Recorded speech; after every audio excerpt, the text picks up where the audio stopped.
Our next speaker will be Dr. Carol Ryff. Dr. Ryff is the Hilldale Professor of Psychology and Director of the Institute of Aging at the University of Wisconsin-Madison.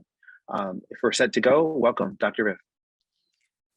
Hello, I'm really honored to be part of this conference. It's exciting, it's important, and let me just jump right in. I'm going to focus on realization of personal potential in diverse contexts, organize around the questions of what hinders and what helps in the realization of personal potential.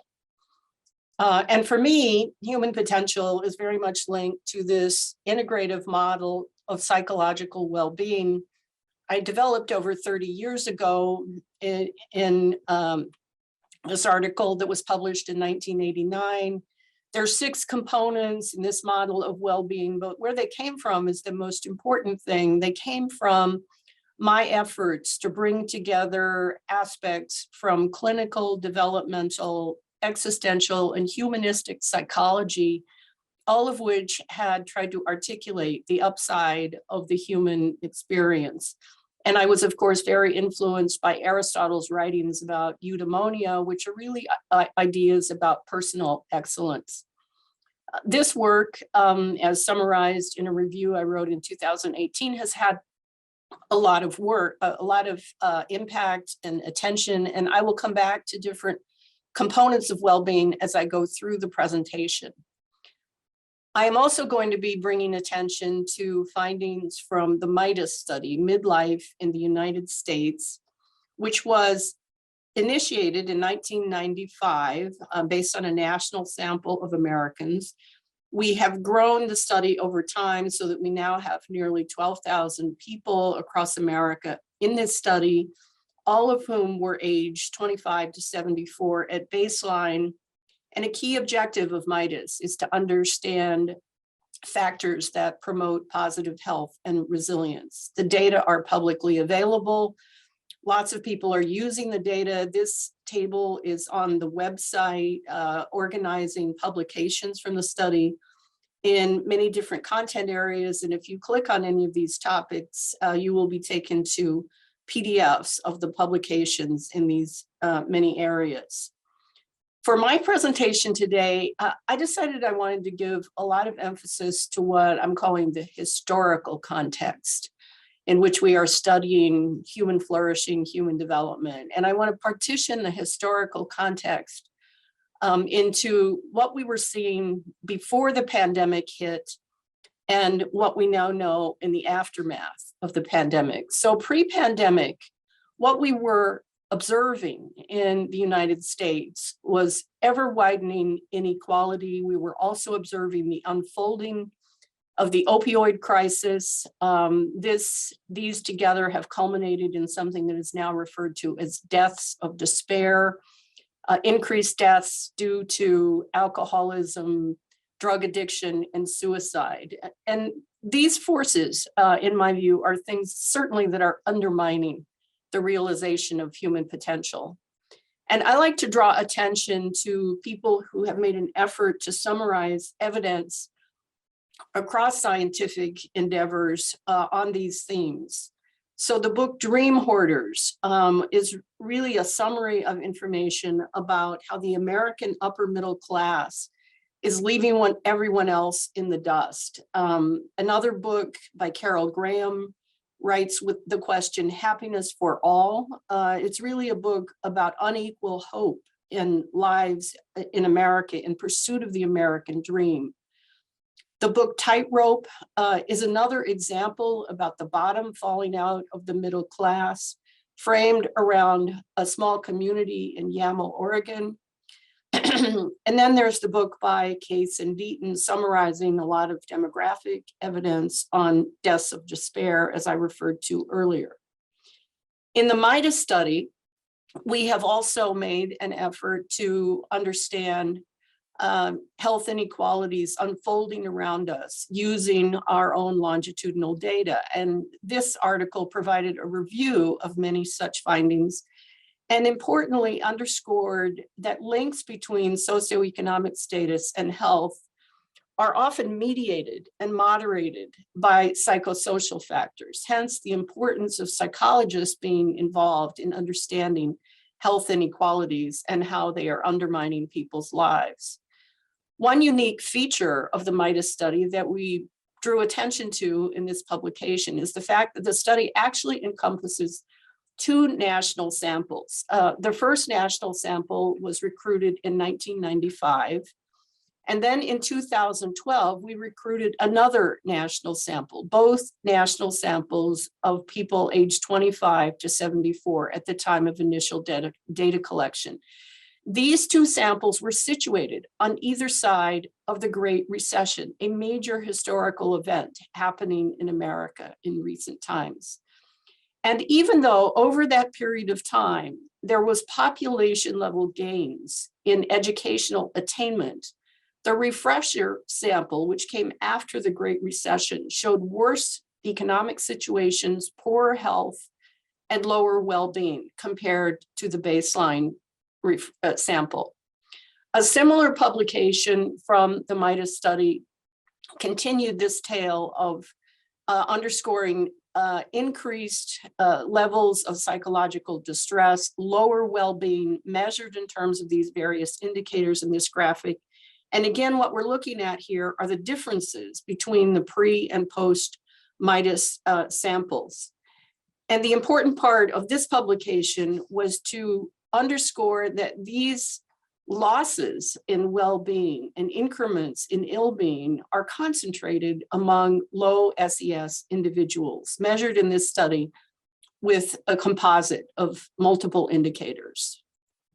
There were also studies focused on what was happening in the marital context, in family context, so that families in which there were increased adversities related to the recession showed increased marital disagreements. And that kind of longitudinal evidence was also linked with poor mental health over time, measured in terms of negative affect and affective disorders. Not tied to the recession, but again focused on the family context, have been other studies looking at early life adversity, defined in terms of abuse in early life and socioeconomic disadvantage, to make the point that those who are exposed to both early abuse and low SES had 29% more health problems in adulthood. And that combination of early life adversity also predicted the onset of new health problems over time. MIDUS is a study in which we have given considerable attention to racial disparities in health. And several studies have focused on sleep as an indicator of health disparities. This study used actigraphy to measure sleep objectively. The ActiWatch is a wristband, it's movement sensitive, and it provides validated in polysomnography labs measures of sleep duration and sleep efficiency. And these findings showed that African Americans had poor sleep compared to European Americans. Race differences in cardiometabolic risk were also included as part of the assessments, and they were partially explained by sleep time and efficiency. Neighborhood contexts are important for helping to unpack racial disparities in sleep. So this is a study that looked at neighborhood disadvantage in terms of income, education, poverty, public assistance. Those indicators of neighborhood disadvantage mediated the race differences in waking after sleep onset. Another study looked at lifetime discrimination in the MIDUS participants and used lifetime discrimination experiences to predict inflammatory burden, finding higher inflammatory burden among those with higher levels of lifetime discrimination. But again, sleep emerges as a mediating mechanism in the link between lifetime discrimination and inflammatory burden. All of that was happening before the pandemic.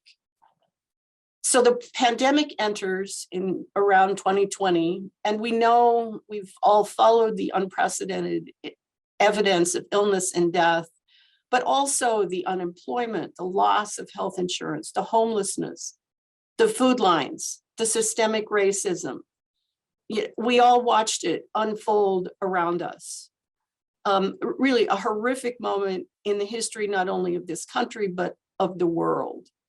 And here I want to draw attention to a major point that needs to be made about the pandemic, distilled by someone who wrote this very insightful article in the New Yorker about a year ago, titled, "We Did Not Suffer Equally." And this is a graphic showing change in unemployment by income over the course of the pandemic, with those in the bottom 25% of the income hierarchy showing greatest loss of income compared to the wealthiest. Similarly, when it comes to the question of who didn't have enough to eat, that was also differentiated by levels of income. Those with incomes below 25K were far more likely to not have enough to eat than those who were wealthy.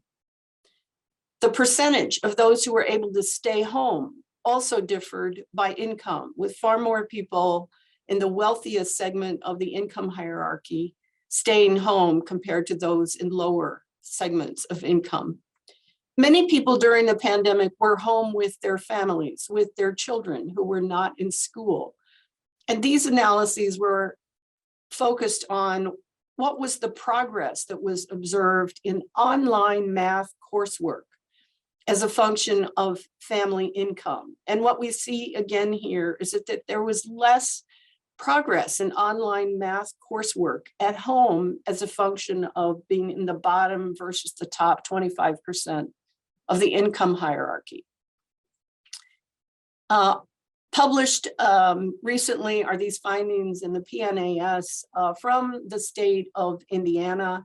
They're about pandemic precarity, the ways in which the pandemic has actually exacerbated pre-existing inequalities in the American heartland. My expectation is that we're going to see a pouring out of more and more evidence like this as more studies are able to assemble what they have observed over the course of the pandemic. But what we see here are profiles of degrees of housing insecurity, food insecurity, financial insecurity, and being fired or unemployed as a function of racial disparities, underscoring pre-existing vulnerabilities, and also as a function of educational disparities, again, underscoring pre-existing vulnerabilities.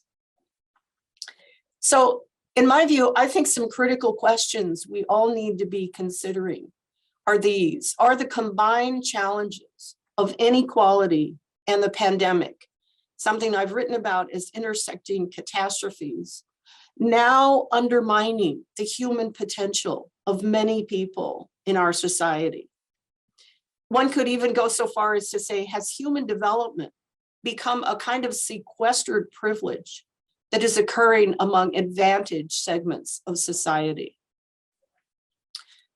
There are those who might say, oh, Carol, that's so negative. What about resilience? We know there's a lot of evidence of resilience that exists in the world around us. And we have also been studying resilience in the MIDUS study. There are many varieties of resilience in MIDUS, where we think of it as the capacity to maintain or regain health and well-being in the face of challenge or adversity over time. And I also want to underscore the unique evidence of resilience in the context of African Americans, despite inequality, despite discrimination.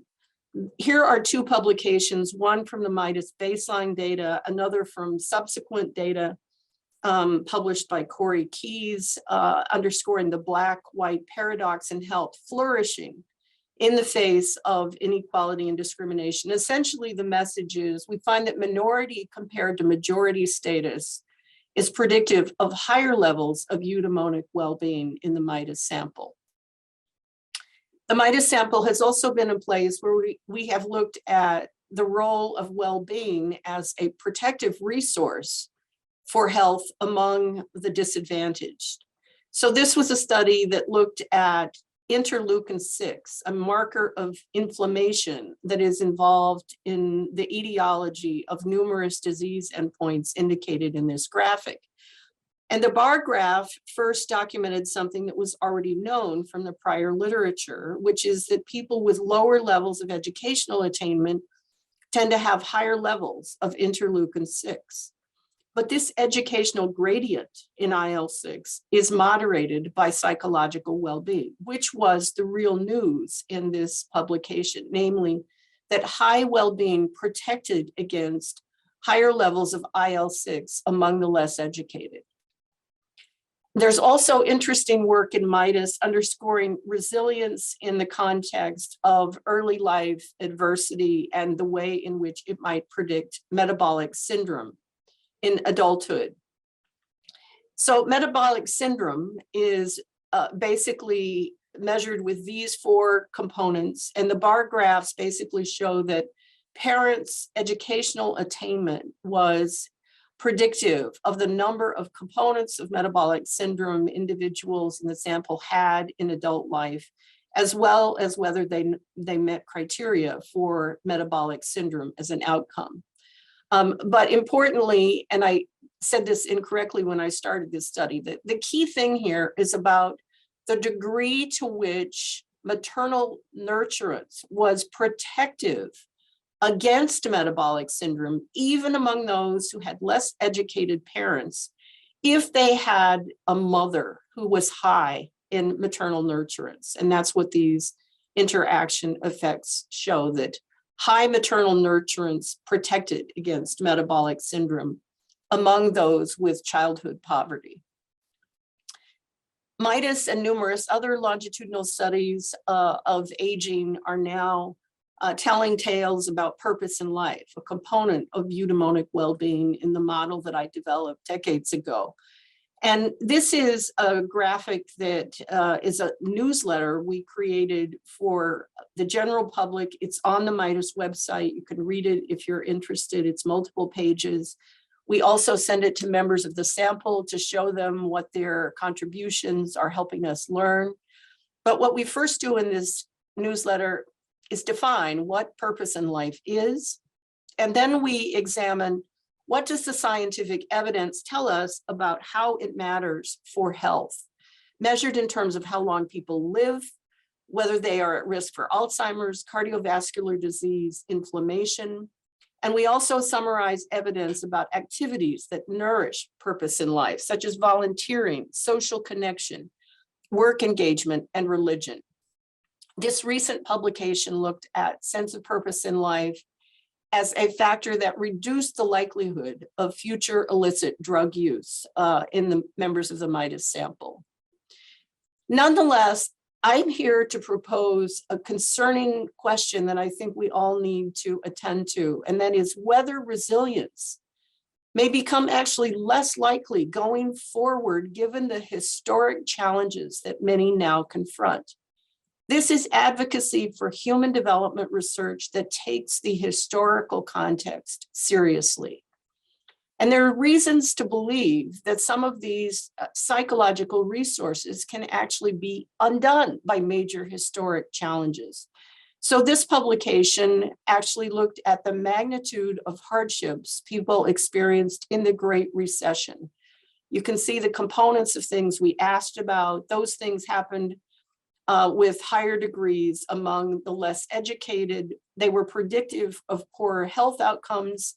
And sadly, we discovered that the things we thought might be psychological buffers, protective factors, in the context of these hardships actually became disabled. That is, they were transformed into vulnerability factors. So there is good reason to be concerned about what is going to happen to resilience going forward. Now, the last part of my talk is the less dystopian for those who find it difficult to listen to me rant about the difficult things that are unfolding in our current world.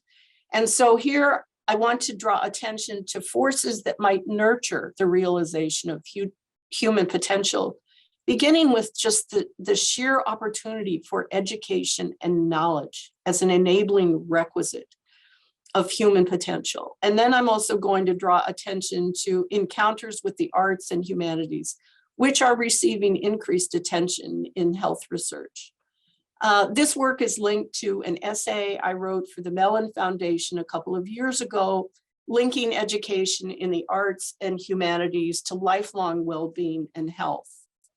And I began by actually reviewing the history of the liberal educational commitment in the United States. As it turns out, we are unique in first world countries around the world in offering a liberal education before one goes off to professional school. These ideas were initiated by the founders of this country. Thomas Jefferson founded the University of Virginia. He saw knowledge as a means to improve private and public life.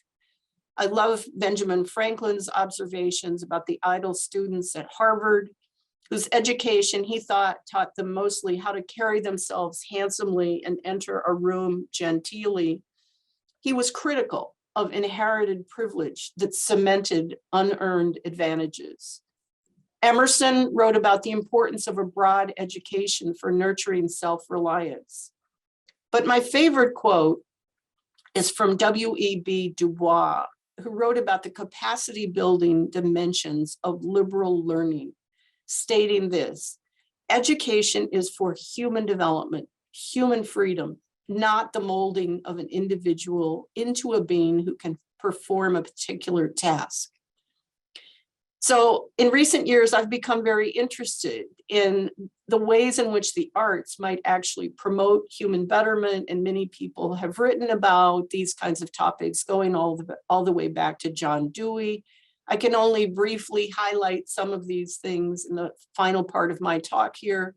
Harold Bloom, who spent decades of his life teaching literature at Yale University, wrote this book, How to Read and Why, asking why do we read great literature? He believes we read it to strengthen the self and learn of its authentic interests, to clear the mind of cant, recover our sense of the ironic, in quest of a mind more original than our own, and importantly, to prepare ourselves for change. Mark Edmondson, who also teaches literature at the University of Virginia, wrote this excellent book, Why Read, which is about nurturing human vitality through the reading of great literature and poetry. Here he's quoting William Carlos Williams, who said, "Yet men die miserably every day for lack of what is found in despised poems." William Carlos Williams was a poet and a physician working in Paterson, New Jersey. And there's a wonderful film built around his legacy, which is about a bus driver in present day Paterson, New Jersey. Alanda Batone has written some great books about the functions of art, what the visual arts do for us. He talks about how these various ways in which the arts can serve us well could actually be used to rethink how museums are curated. He also wrote this incredibly insightful and I think very delightful book, How Proust Can Change Your Life. The chapters teach you many things, including how to suffer successfully. Proust was perhaps an expert in knowing how to suffer successfully. I also want to draw attention, however, to the arts and humanities as windows on societal problems. Problems of greed, corruption, prejudice, exclusion, intolerance. We can go back to Dante's Inferno to learn about the horrors of gluttony and greed, fraud, dishonesty, violence, and treachery. But lots of other people who are greats in the history of literature around the world have also written about people who suffer at the hands of those who have so much. This is not a book of literature, but it is a book I want to draw attention to, the 9.9%. It's about how the wealthiest Americans are making everyone else miserable. This second tier of American wealth has become a principal engine of inequality. That's a whole realm of sociology that has been getting a lot of attention. And just a couple weeks ago, there was an issue about billionaires in the New York Times. Get this, in 2022, there were 735 American billionaires, which is up 573 since 2020. This is wealth that comes from ownership in publicly traded companies. But this is also about power with no accountability. Our nation is being warped by the gravity of their fortunes.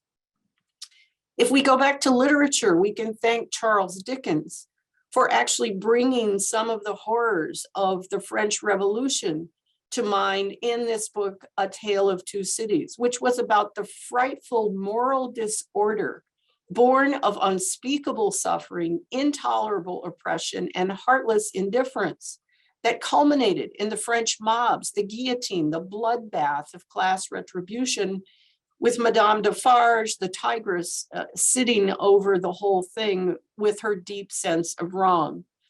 My question is whether or not we should be thinking about the arts as possibly fostering insight and compassion about extant injustice and inequality.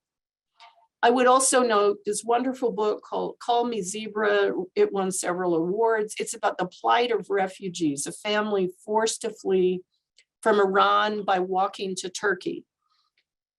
It's about a family of anarchists, atheists, autodidacts. When the war came, they didn't fight, they took refuge in books. And this is from the book, Love Nothing Except Literature, the only magnanimous host there is in this decaying world. And the book is full of quotes from all of these literary greats. A main message is it's so important to memorize the words of all of these literary greats.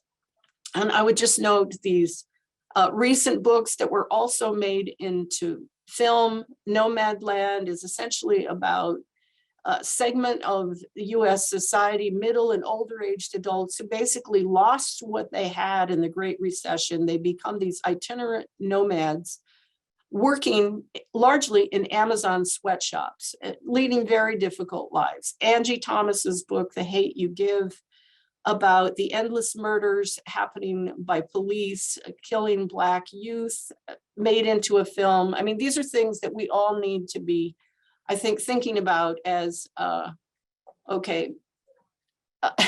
Carol gets to the end.